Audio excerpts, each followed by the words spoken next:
অত্যাচারের ভয়ে ওপার বাংলা ছেড়ে পালিয়ে ভারতে আশ্রয় নিয়ে মুখ খুললেন বাংলাদেশি তরুণী। কেন আসতে হলো ভারতে বাংলাদেশ থেকে?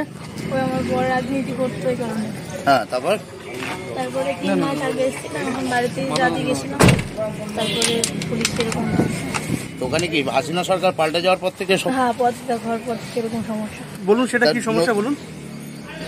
ওখানে থাকলে মারধর হচ্ছে, মানুষকে মেরে ফেলছে, এরকম সমস্যা। এটা কি ইউনিসের সরকার?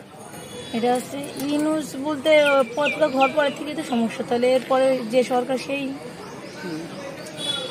তো ওখানে শুধু সংখ্যা গুরু নয়, সংখ্যা লঘুরাও আক্রান্ত হচ্ছে। ওখানে হিন্দুদেরও অনেক অত্যাচার, মুসলমানদেরও অনেক অত্যাচার। সেই জন্যই পালিয়ে এসেছিলেন এখানে? হ্যাঁ, এই জন্য। তারপরে এখন একটু কমছে বলে বাড়ি যাচ্ছিলাম। এখানে এসে কোথায় থাকছিলেন আপনারা? গুজরাটে। গুজরাটে কোথায় বাড়ি? বাংলাদেশে। ইউনিসের জামানায় বাংলাদেশি অশান্তি নিরাপদে নেই কোনো সম্প্রদায়, আর সেই অত্যাচার থেকে বাঁচতে বাংলাদেশিরা অবৈধভাবে ভারতে প্রবেশ করে আত্মগোপন করে থাকছেন। কতদিন আগে এসেছেন? 4 মাস হয়েছে। 6 মাস যাচ্ছিলেন?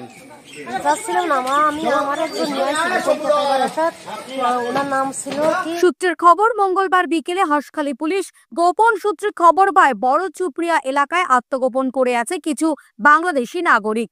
আর এরপরই হাঁসখালী পুলিশ অভিযান চালিয়ে বড় চুপড়িয়া এলাকা থেকে 5 বাংলাদেশি নাগরিককে গ্রেফতার করে।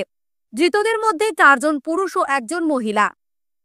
পাশাপাশি ওই বাংলাদেশিদের আশ্রয় দেওয়ার অভিযোগে এক মহিলা টাউটকে গ্রেফতার করেছে হাঁসখালী থানার পুলিশ। ধৃতদের আজ পুলিশ রানাঘাট আদালতে তুললে বিচারক 14 দিনের জেল হেফাজতের নির্দেশ দিয়েছেন। বলছি, বাংলাদেশ থেকে কবে এসেছিলেন আর কেন এসেছিলেন?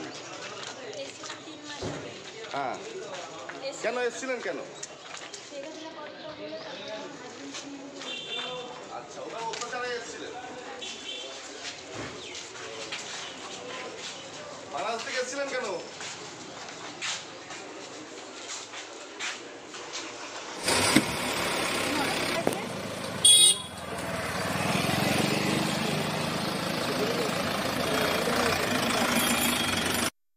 ব্যুরো রিপোর্ট, বর্তমান ভারত।